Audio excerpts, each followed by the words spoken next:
What's going on, guys? It's Cimo, bringing you guys another live duel commentary. On the left, we have a Salamangreat player going up against a Sky Striker player on the right. The control deck versus the control deck. This is something we're probably going to see for the next few months, most likely, just because of the fact that both of these decks are pretty much the best decks of the format, so this is a matchup you should definitely get familiar with. So, kicking things off, we have a Salamangreat Gazelle getting normal summon. That's actually not a very good sign from the Salamangreat player. Typically, they want to see one of their other cards, like maybe starting off with a Spinny, linking that off into a Balinx instead. So if they're starting off with, their Gazelle, that doesn't really show that they have that strong of a hand. So Spinny's going to go ahead and special summon itself out from the graveyard since it was sent there with Gazelle, and he's going to overlay that into a copy of Mirage Stallion. So we're going to see Mirage Stallion activate its effect, and we're going to see if there's a response from the Sky Striker player, and it is a infinite impermanence. So this is really big. Again, like I said, it pretty much goes to show that if they normal summon Gazelle, their hand is very weak, and usually hitting Mirage Stallion isn't correct, but in this particular instance it is, because it pretty much just ended the Salamangreat player's turn, because all he's going to do is pass a card and pass play over to the Sky Striker player. So we see a Twin Twister get fired off, and that is going to pop the Salamangreat's copy of Twin Twister, and that is now going to have 2 spells in the grave for the Sky Striker player. Very important just for getting that engaged onto 3 copies as quickly as possible. We see the engage come down, but it's met with an Ash Blossom and a second copy of engage. Oh my god, that is just horrible, because now not only is he still going to get that search, but he's going to draw a card because he now is at 3 spells in his graveyard since the first copy of engage now went in there. So it's going to get that extra draw, not to mention Kagari will be able to recur that copy of engage back, so he's going to get to activate it again, and he's going to get another card off of that. But he has not only the Ray that he searched, but he also has the field spell, which is great because now he's going to recur even more advantage off of that Area Zero's effect. So he's going to use the Area Zero's Chainlink 1, the Ray is Chainlink 2. He's going to go ahead and summon out Kagari and get Widow Anchor off of the resolution of the Area Zero. So not only does he have a Widow Anchor, but he also has another copy of Engage, which means he can get a second Widow Anchor, and things aren't looking good for the Salamangreat player. He's actually going to go ahead and scoop things up. We're going to go straight into Game 2. That was probably one of the fastest matches you will see between these two decks, and if you want to see matches like this, or if you really enjoy my commentary, definitely come to the Pro Play Games Tour in Fort Worth, Texas on April 20th and 21st. I'll be doing live commentary for the event. It's a $3,200 cash prize pool, and it's going to be a lot of fun. So I hope to see you guys there.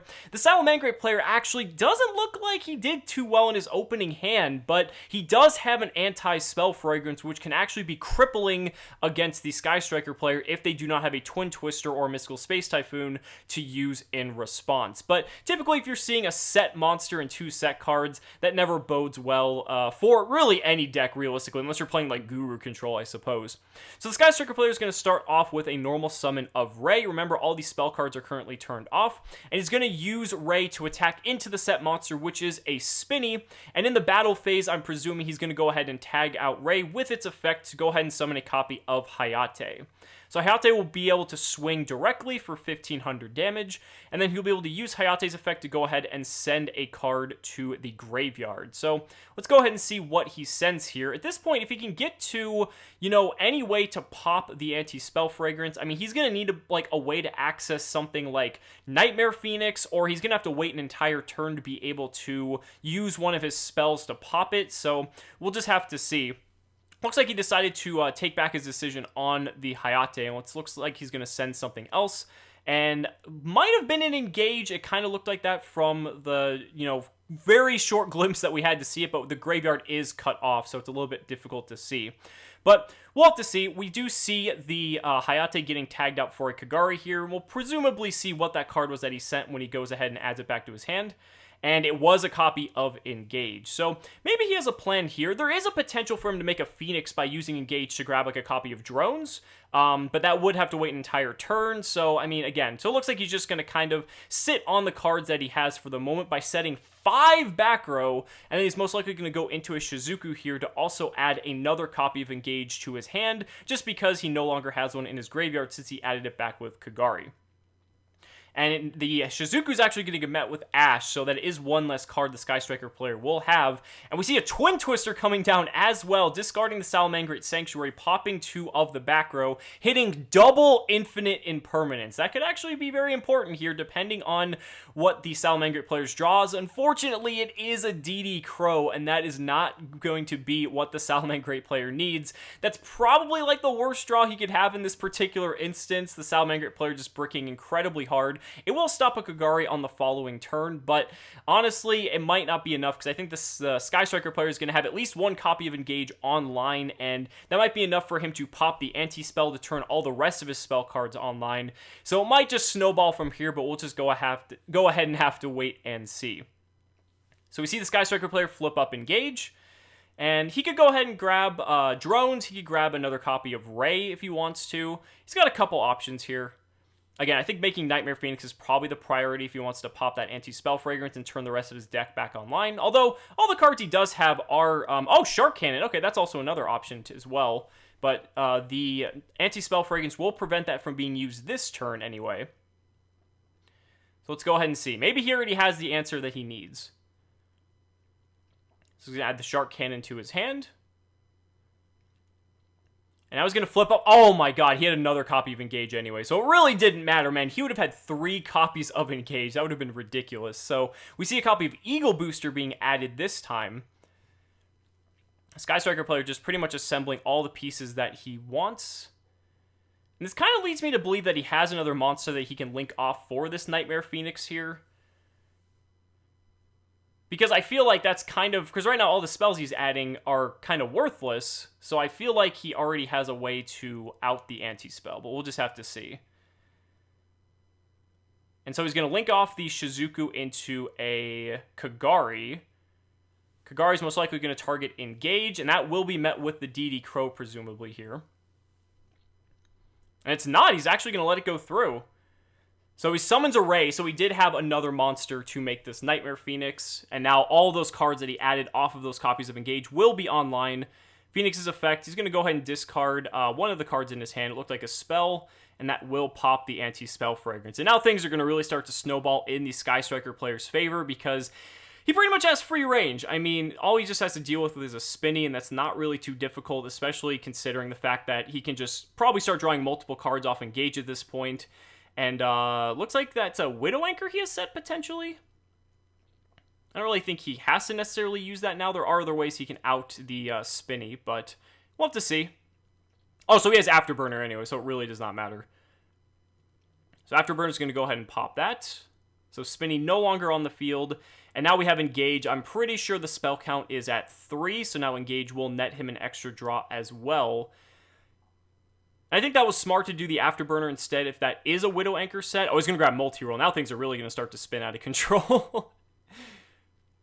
But yeah, if that is a Widow Anchor set, it was smarter to use the Afterburner because Widow Anchor is just a disruptor during the opponent's turn in case they do get a card that allows them to mount some sort of comeback. And so Multi-Roll is going to be played. He's going to go ahead and attack directly with the Phoenix for 1900 damage. I believe that is the first damage of the game. Actually, that's second. He already took 1,500 from the Hayate, excuse me. So that would be a total of 3,400 damage total, putting him at 4,600. And now we see a Gazelle off the top deck with its effect being activated, and there's the Widow Anchor. So that's exactly what I was saying. If you would have used Widow Anchor on that Spinny, then he wouldn't have had the Widow Anchor for this turn for Gazelle, and Gazelle would have actually helped him get back into the game. But now, Gazelle's going to get negated. It's going to take control of it, so he can't even link off with it or do anything. And that's pretty significant, because it looks like the Salamangreat player pretty much just passed his turn. He's going to go ahead and resolve Multi-Roll to set a copy of... looks like Engage, but I believe he put it back for some reason. It looks like he's checking Multi-Roll. He did activate Widow Anchor, so I don't see why he wouldn't be able to add that Engage back. Oh, he's using DD Crow for the Multi-Roll. Okay, that's what he's doing. That makes more sense. So the Salamangreat player just clarifying the target for the Multi-Roll. Since there's only one Sky Striker card targeted, so he went ahead and crowed it, so the opponent, or excuse me, the Sky Striker player will not get it. And Foolish Burial Goods off the top deck. It's pretty significant. He can go ahead and send a Metalfoes Fusion here and then shuffle it back into his deck to draw a card. So it's like he pretty much just thinned his deck for 2 cards, but also kept the spell count in his grave high enough to make sure that the Sky Striker cards still get their bonus effects. So now he's shuffling back the Metalfoes Fusion to get that additional draw.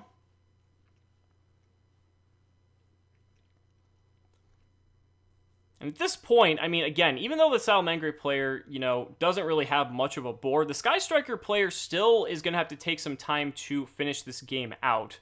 But Shark Cannon will be a way to start it by getting back a copy of Spinny. Oh, and it looks like he's electing not to take it. It looks like he's just banishing it, interestingly enough.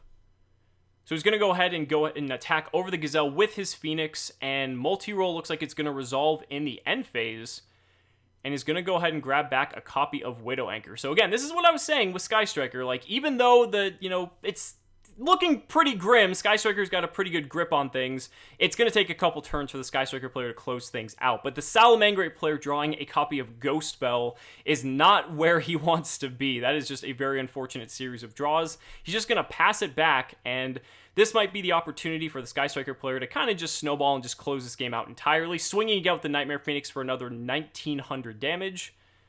So I believe that would put him on 2,300 life points, and a DD Crow for the draw again. No starter or extender for the Salamangreat player. That is probably the worst sequence of draws in this situation. Terraform going to come down for the Sky Striker player, and this should be able to close things out because you can get a copy of Area 0. The multi-roll can just pop the Area 0 to pretty much bring out a copy of Ray, and that should be more than enough damage to close this game out. See the Salamangreat player looking at his hand. He's going to go ahead and send the Area 0 for multi-roll. And the Salamangreat player is going to extend the handshake. So that was pretty much one of the quickest Salamangreat Sky Striker matches I've witnessed. But, you know, sometimes if you brick, that is what happens. So, guys, thank you so much for watching the video, and we'll see you next time.